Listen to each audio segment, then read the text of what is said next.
this person, because of that person. Devotees never look to their false ego. The devotee immediately looked to Parikshit Maharaj and said, actually, who is to be blamed? We don't even know who is the perpetrator. He was standing there. But they said, we don't know who it is. Why? Because they saw the hand of Krishna. Why? Because the time that was given to them, they did not dwell on themselves. They dwelled on Krishna.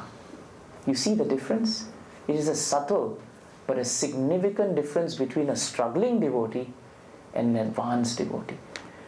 The advanced devotee has no shred of false ego, because whatever that happens to him, he takes it as the grace of the Lord. And what is this quality? This is the quality of gratitude. Gratitude. When you see the grace of the Lord in your life, Bhagavatam says you actually exhibit gratitude. It's very easy, both are G. So if you see Krishna's grace, then you become grateful. Very easy to remember. And those who are grateful about the grace of Krishna, they use their time very well for Krishna. That's why they don't feel like time is running. They feel like Krishna is giving them so much time. 24 hours can appear like 48 hours for a devotee. But for a non-devotee, 24 hours can become 12 hours or even 2 hours. There's no time to do anything.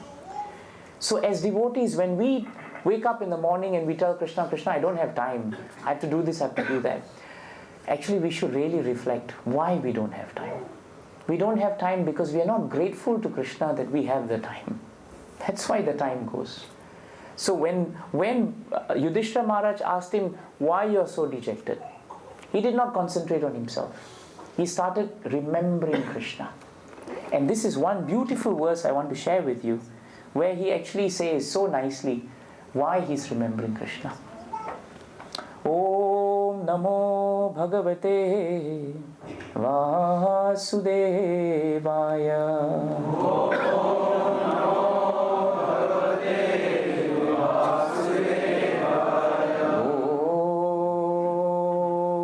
Om Namo Bhagavate Vasudevaya.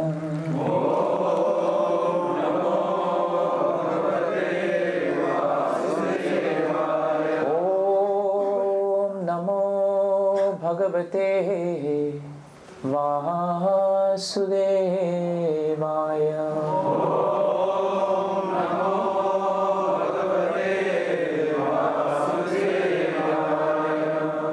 Yat sannidhafahamu ka.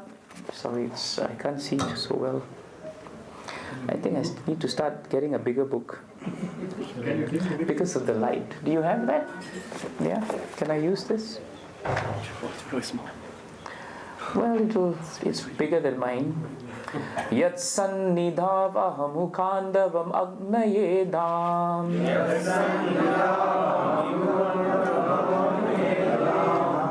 Indram cha samaraganam tarasa vijitya. Labdha sabha maya kritadbhuta shilpa maya. Digbyo haran ripatayo balimadvarete.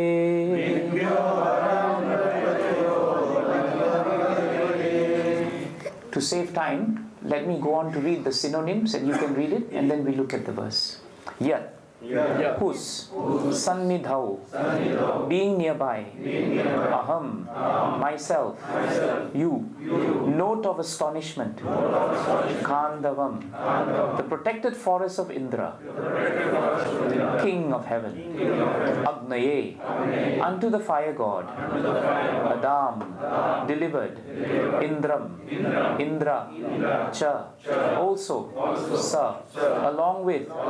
Amaraganam. The demigods, Tarasa, with all dexterity, Vijitya, having conquered, Labdha, having obtained, Sabha, assembly house, Mayakrita, built by Maya, Adbhuta, very wonderful, Shilpa, art and workmanship, Maya, potency, Digbhya, free, from all directions. Aharan, collected. Niprataya, all princes. Balim, presentations. Adhware, brought. Te, your. Translation and purport by His Divine Grace, A.C. Bhakti Vedanta Swami Srila Prabhupada Ki. Please repeat the translation. Because He was near me, it was possible for me to conquer with great dexterity the powerful King of Heaven, Indra Deva, along with his demigod associates, and thus enable the fire god to devastate the Khandava forest. And only by his grace was the demon named Maya saved from the blazing Khandava forest. And thus we could build our assembly house of wonderful architectural workmanship, where all the princes assembled during the performance of Rajasuya Yajna and paid due tributes. Please hear the purport. The demon Maya Danava was an inhabitant of the forest Khandava, and when the Khandava forest was set on fire, he asked protection from Arjuna. Arjuna saved his life, and as a result of this, the demon felt obliged. He reciprocated by building a wonderful assembly house for the princes, for the Pandavas, which attracted the extraordinary attention of all state princes. They felt the supernatural power of the Pandavas, and thus, without grudge, all of them submitted and paid tributes to the emperor. The demons possess wonderful and supernatural powers to create material wonders, but they are always disturbing elements of the society. The modern demons are the harmful material scientists who create some material wonders for disturbance in the society. For example, the creation of nuclear weapons has caused some panic in human society. Maya was also a materialist like that, and he knew the art of creating such wonderful things. And yet, Lord Krishna wanted to kill him. When he was chased both by the fire and by the wheel of Lord Krishna, he took shelter of such a devotee as Arjuna, who saved him from the wrath of the fire of Lord Sri Krishna. Devotees are therefore more merciful than the Lord. And in devotional service, the mercy of a devotee is more valuable than the mercy of the Lord. Both the fire and the Lord ceased from chasing the demon as soon as both of them saw that the demon was given shelter by such a devotee as Arjuna. This demon, feeling obliged to Arjuna, wanted to do him some service to show his gratefulness. But Arjuna declined to accept anything from him in exchange. Lord Sri Krishna, however, being pleased with Maya for his taking shelter of a devotee, asked him to render service unto King Yudhishthira by building a wonderful assembly house. The process is that by the grace of the devotee, the mercy of the Lord is obtained, and by the mercy of the Lord, a chance to serve the Lord's devotee is obtained. The club of Bhimasena was also a gift of Maya Danava. Let's just read that one line together. You can repeat after me.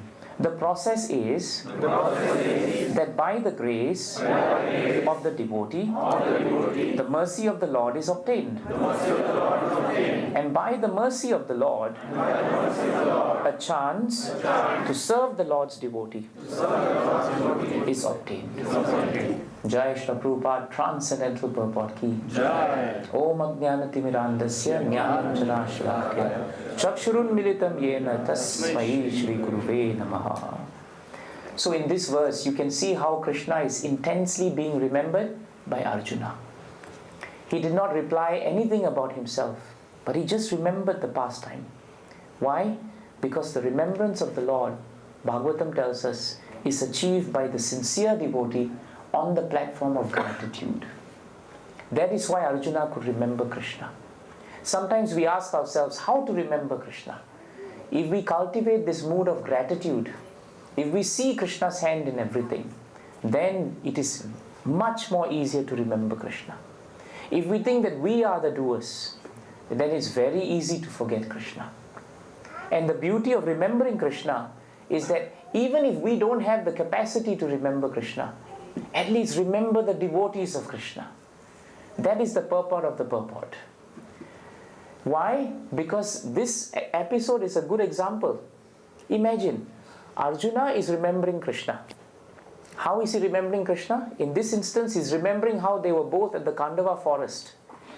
And somehow the forest fire was lit by Agni, and Krishna was there, and all the inhabitants of the Khandava forest who were causing harassment before, they were all killed one by one.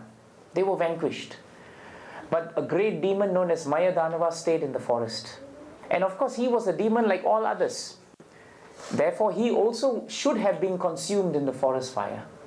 But when he found no way out, he ran out. He was looking, if you read Mahabharata carefully, you'll find in this pastime, all the demons were coming out, but as they were coming out, they came out at the wrong entrance. They came out where Krishna was, and they came out where Agni was, and where Arjuna was. So of course all of them were vanquished. And the fire was so powerful that there was no other exit. But Mayadanava had sorcery. He could come out of the forest in any other way he could, Mahabharata tells us. But by Krishna's arrangement, the opening he thought was the best opening to avoid Krishna turned out to be the opening where he was right in front of Krishna. And this is a nice point for us. Whenever we want to run away from Krishna, we may try to run away from Krishna. But you find Krishna in some way or another is always in front of us. Always in front of us. To the materialist, he's in front of us in the form of death. But for the devotees, he is always in his beautiful form, always giving shelter. So for Mayadanava, of course, seeing Krishna was death. He knew he was going to be finished. But Mayadanava did something amazing. See, even though he was a demon, he got his facts and principles right. And what was the overriding principle? When in danger and the Lord is going to kill you, run to his devotee. And Mayadanava mastered that. Because when he came out and he saw Krishna, he knew then that he was caught. He knew then that he would be finished. But somehow or another, he went to Arjuna and fell at his lotus feet. Generally speaking, if you are very close to someone and a person comes to offer pranams, if they offer pranams to him and miss you, somewhere in your heart you may feel pinched. You may think, two of us are standing there, we are both senior, why is offering pranams only to one person? Imagine if you were the Supreme Personality of Godhead. Imagine if we were Krishna and if we stood there and everyone is offering pranams to the devotee. We would start thinking, how come everyone's offering pranams to him but I created him because I'm Krishna? That is the reason why we cannot become Krishna. That disqualifies us from Krishna. Because if we were God, few things will happen. One, every day we will not smile. Have you noticed one thing about Krishna? Sham Sundar, every day, you ask Swayam Spurti Prabhu and Mataji, there's never been a day when Sham Sundar has not given us his smile. Every day Krishna smiles. My Guru Maharaj used to say, if we became Krishna, today our face will be long, tomorrow the face will be alright, third day the face is not good. That's why we don't qualify as God. Because God is God. In any situation, Krishna is always smiling. So when Krishna saw that Mayadanava fell at the lotus feet of Arjuna, he became extra happy. He did not become jealous. Because the beautiful personality of Krishna is that there is no jealousy. In fact, Krishna becomes so happy when his devotees are glorified. And we should learn that from Krishna. The way to remember Krishna is always to find glorification in the devotees. When we glorify devotees from the heart, not Prabhu, Prabhu, you're such a wonderful devotee, then once he goes, I can't stand you. That is not devotee. It is not that we just praise someone for the sake of praising them, but it must come from the heart. So when Mayadanava fell at the lotus feet of Arjuna, Krishna became very happy. Arjuna, Mahabharata says, became very awkward. He did not want to accept it. He said, no, you should go to Krishna. But Mayadanava was thinking, if I go to Krishna, I'll be killed. That's why I'm falling at your feet. So then Arjuna became happy. And he said that, what can I do for you? And at that point of time, he felt that he was feeling that he should again turn to Krishna. But you can read in Prabhupada's purport. Prabhupada said that Arjuna, because of that mood of humility that he had in his heart, Krishna could detect that this is the mood of a devotee. It is the same thing that happened in the 8th canto of Srimad Bhagavatam. Bali Maharaj. Bali Maharaj was tied up in the 8th canto after he was caught. And 3 steps were not finished. Only 2. Third one, where to put. So Bali Maharaj said, put it on my head. Why? Because he said, since I promised you and now you can't, then you must put it on my head. Now when the Lord appeared, Bhagavatam tells us that Bali Maharaj wanted to fall at the lotus feet of the Lord and offer obeisances. But because he was tied and he was in the assembly of the demons, he could not do it. He could not do it. But the Lord accepted his mood of falling at the lotus feet as equal to falling at his lotus feet. And that is why Krishna is known as Bhavagrahi Janardana. He accepts only the essence of a devotee's attitude. He is not concerned whether the action is done, but it is the essence that is important. Sometimes we may be very external in devotional service, but it is the internal part of us that Krishna is really looking at. How long can we play the part of a devotee externally? Eventually it will show.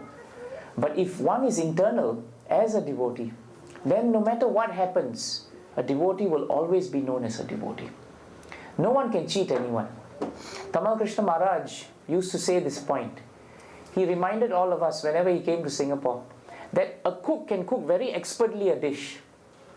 But the moment it is put on the plate of a common man, the common man just by tasting it can tell the expert cook that it is either not good or salt is missing. It doesn't take an expert to tell someone that.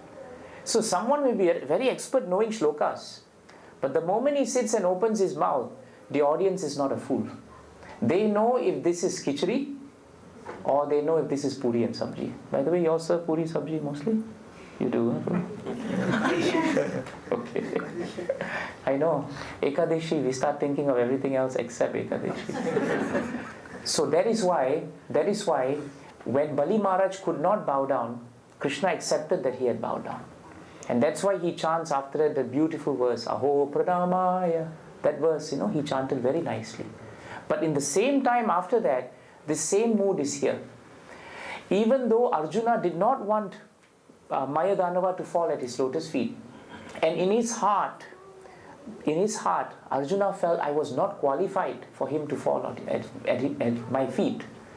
Krishna became so pleased that he told Mayadanava, ask for any boon and I will give it to you.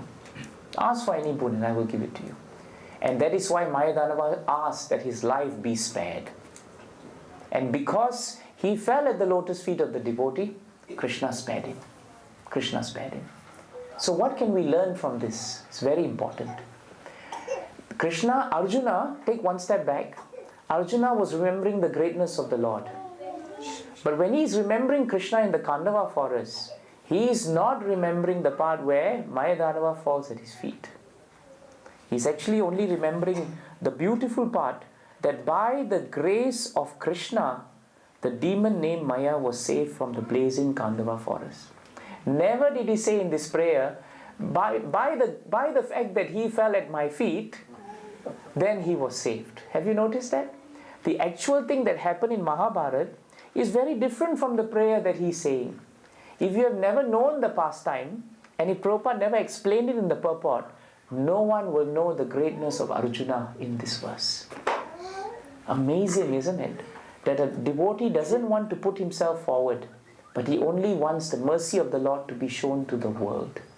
That's why in this verse, no mention of himself. His concentration is only on Krishna.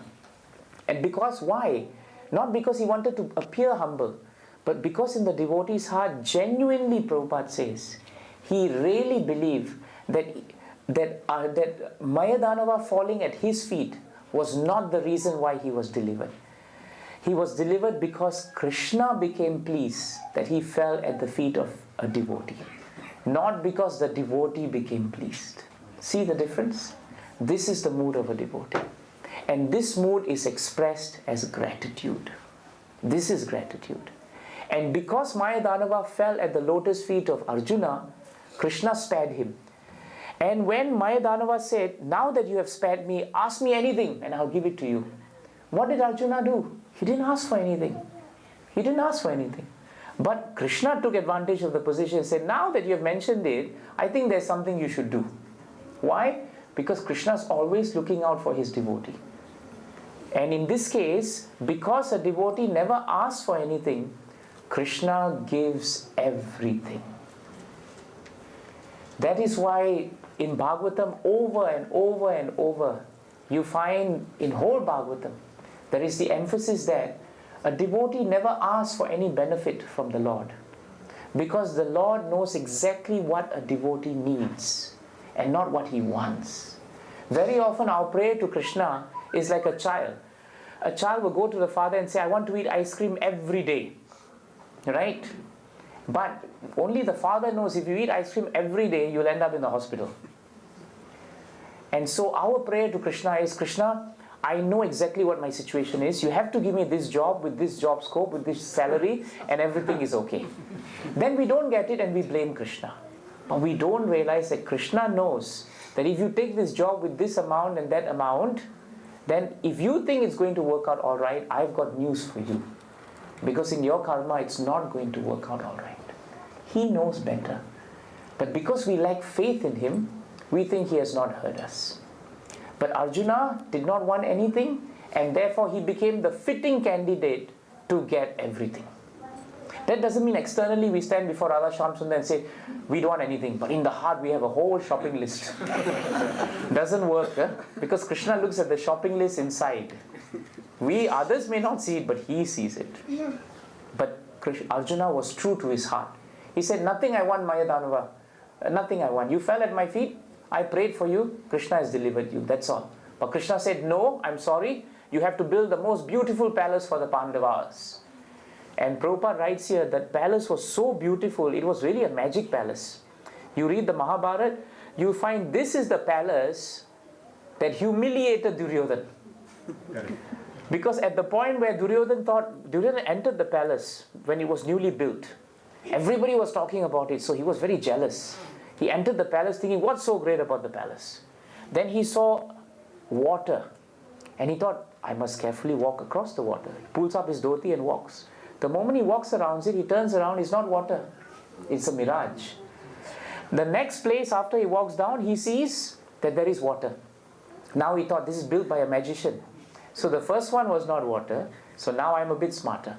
He just walks across and falls promptly into the water. And when he came out, all the Pandavas were laughing. Even his brothers, the Kauravas, were laughing. All the grandsires were laughing. Draupadi Mata was laughing like anything. And Duryodhana left that palace that day very sure that I must make sure that I wipe out the smiles on every single Pandava. And that also was the Lord's arrangement, because that hastened the battle of Kurukshetra. So nothing that the Lord arranges for us is ever wrong. Nothing. Something looks very bad, but always there is a lesson to be learned. We must always be like Parikshit Maharaj. When Parikshit Maharaj was cursed to die in 7 days, he did not curse back. Why? Because only 7 days is left. Imagine if he went back to curse Shamika Rishi's son, Shringi Brahmana. Okay, now I curse you die, I curse you die, I curse you die in 5 days, I curse you die in 4 days. Like that, by the time they finished the cursing, counter cursing, 7 days would pass. It would pass. So instead of wasting time on that, what did he do? Immediately he sat down before Shukadev Goswami and he used his time. Remember we started today with time?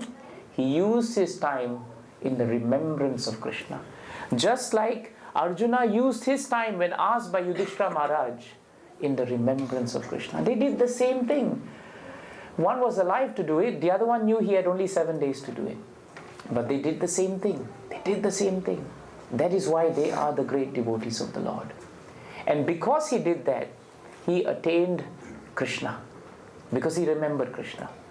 And towards the end of his time, he tells the sages that Krishna is so kind that he has appeared before me in the form of a Brahmana's curse. He doesn't say, Shringi Brahmana has cursed me. He says, no, Krishna, you have come.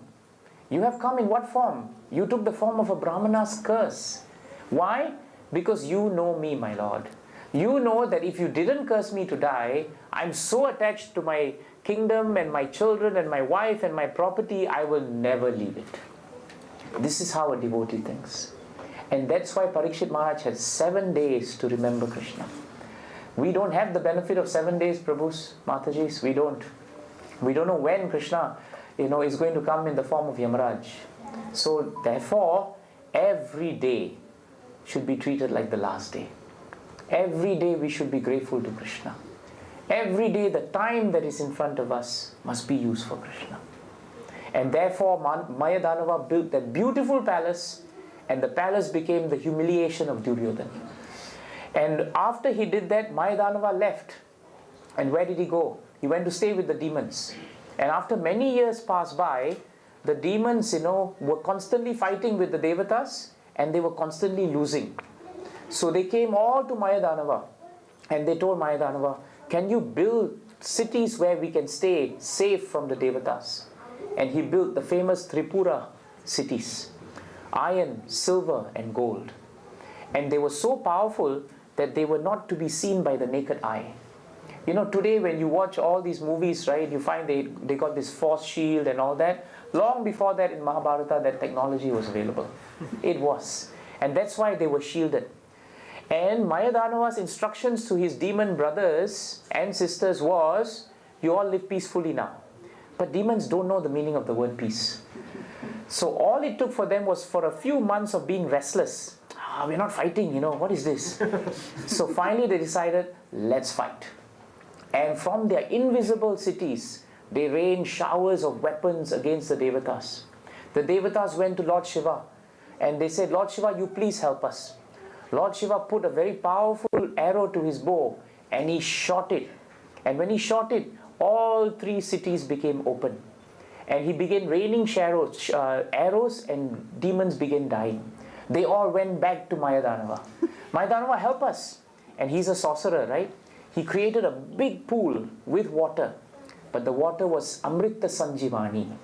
It was so powerful that all the dead bodies were thrown into the pool. And Bhagavatam says they came out even more stronger than before they were alive. More powerful.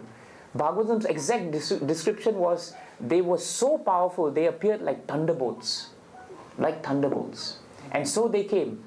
And when Lord Shiva saw all these demons that he killed coming back to life, Bhagavatam says Lord Shiva became Moros. So don't feel too depressed when you become depressed. If even Lord Shiva felt a bit depressed, it's understandable from time to time you and I will also feel a bit dejected.